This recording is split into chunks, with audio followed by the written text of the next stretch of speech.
We are at the South Fork Indian Canyon trailhead, just a little ways north of Kanab, Utah. We're excited. We're out here all by ourselves. There is no one else out here. We're the only vehicle.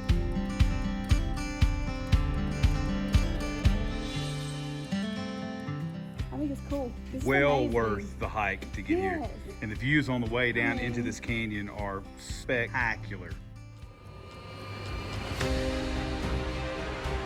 We are the Rhodes Rules Family, and these are our travel adventures. We invite you along with us to explore our amazing world, discover your own passions, and inspire your own dreams of travel and discovery.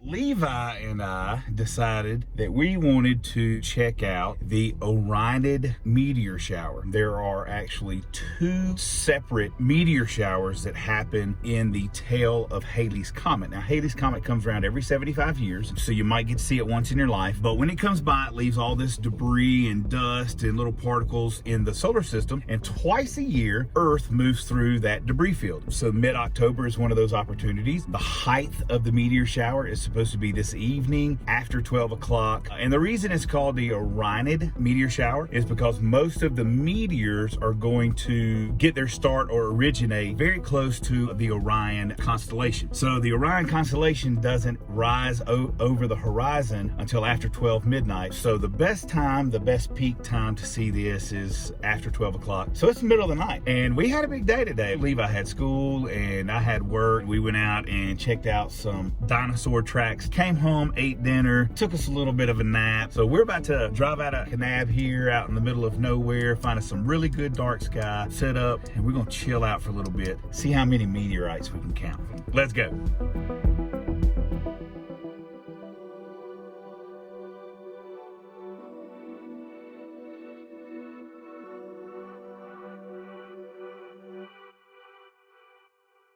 We got a little chilly. We got blanket and we got jackets on and breeches and all that good stuff. We saw probably a dozen and a half meteors. Some of them were pretty good size, some of them very small. We could sit out here all night at a rate of 20 to 30 per hour. You're looking at every 2 to 5 minutes seeing a meteorite or meteor. And that's about what we were seeing. It's just really cool to take some time, be quiet, be in the moment, and just observe the handiwork of God. Pretty cool, isn't it, man? Man, this is awesome. We're going to get some sleep.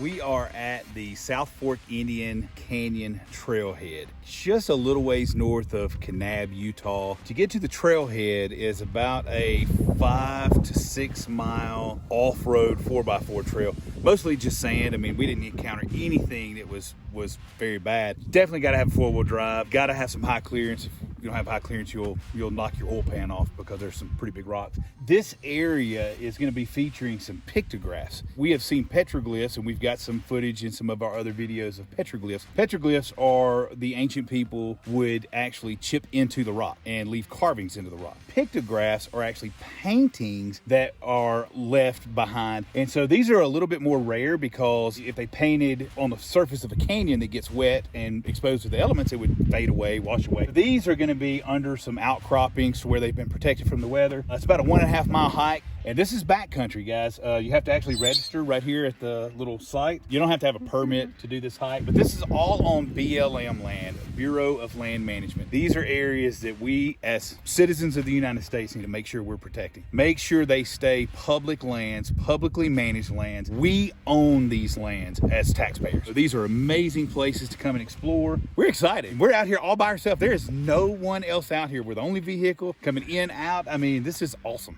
And that's what we like about BLM land. Yeah, that's what you like about BLM land. It's kind of spread out. I mean, the parks, the national parks, state parks, I mean, they're amazing and you got to go see them. But you're going to deal with people and lots of people, and not everybody knows how to enjoy and allow other people to enjoy. I mean, it just is what it is. You just have to deal with that. But it is so awesome to get out here and do some back country where nobody is, seeing things that you have to work a little bit for.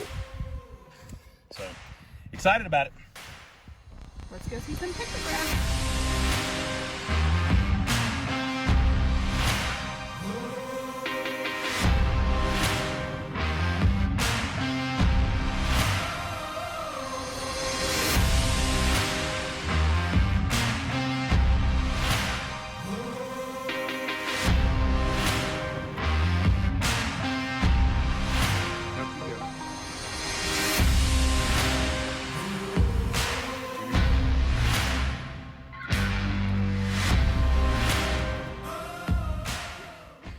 You've got to go right down there. The pictographs are right around the corner here. I mean, this is awesome. Look at the views. Whew, man. I gotta say, the fence does make me feel a little bit better about this. I mean, it is a 300-foot drop off, but look how beautiful.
Build a home right here. Oh yeah. Like it's a natural shelter.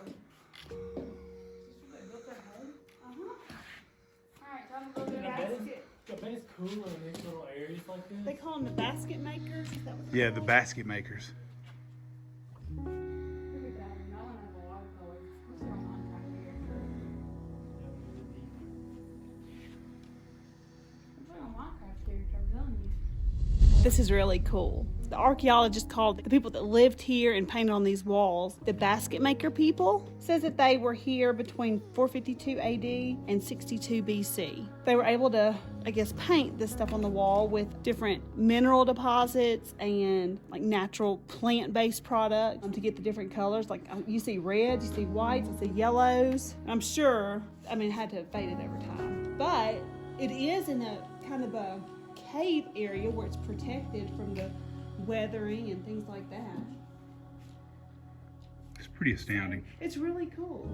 And they said like for their paintbrushes they would use hair and plants. I think it's cool. It's Well amazing. worth the hike to get here. Yes. And the views on the way down into this canyon are spectacular. Just a little thing that I noticed is that there's some behind the rock back there. And so what I was thinking is maybe this rock was moved over to the right just a tad bit, and I guess erosion happened and it made a crack through right there, because as you can see there's a crack and it kind of moved this way. Maybe they just climbed up on those rocks right there. See? That's what I was thinking. Who knows? We like to theorize like, and study and look and think about the people that built a fire right here. 1,000 years ago. You know, looking up at the faces on the So top, cool. looking up at the faces on the top, like those probably have like more significance than other people, than some of the other people in the tribe. But Maybe, I wonder why, like some of them have 4 lines over their head, and some of them have 3. maybe that's significance, like how long they survived. There's something with 5 things. Mm-hmm. Yeah. And I guess those little red things hanging off are like earrings. Probably, maybe. See, it's like their ears. The archaeologists actually have no idea what these mean.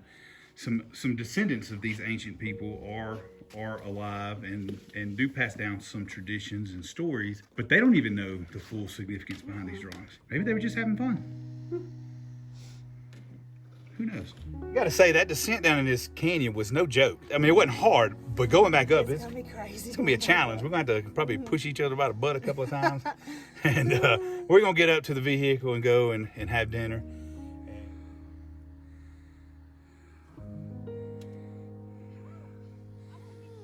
Oh, y'all. Okay. So our little paper that we got from the visitor center rates the difficulty of this trail as easy. I'm wondering if that's the road coming in. I don't know if it's the hike. I don't know if it's the road coming in or both. I would have to rate at least moderate.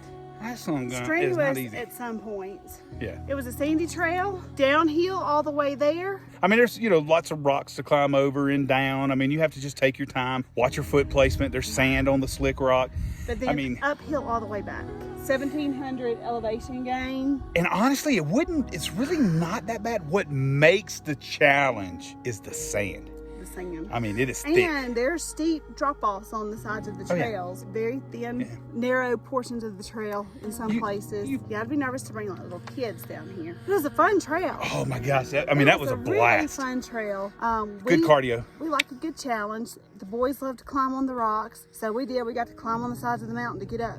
And the cool thing about that trail, I mean, it's only 1.5 miles. So, I mean, challenge yourself to do 1.5 miles. That's not that bad at all. Even if you get freaking worn out, you can sit down. I mean, there's tons of places, lookouts to sit down all the way down. There's no benches or anything, but there's rock crevices to sit on. Just to stop and rest and take in the view. The cool thing about that trail, it never gets boring. No. The whole thing has an amazing view to it. Nothing looks the same. Yeah, so it's really cool. And you climb down into the canyon. It gets a lot greener, a lot cooler. I'm pretty sure there's some natural springs. The ground was pretty moist. In some places. So yeah, in some places down in the canyon. Up here. But yeah, up here, I mean, it's the high desert. And we had plans to do another pictograph trail. But we ran out of time. This trail took a lot longer. And it was worth it. I mean, we took our time. But we're glad we did it. Yeah, we're going to enjoy the moment and not try to push ourselves to the next thing just to do it. And it was a cool Jeep drive down here. Oh, it was fun. We're about to trek out. We're really going to get something to eat now. Yeah, we're going to go get something to eat. I hear stomachs growling. We have tummies growling. So anyway, man, what a great evening. Woo!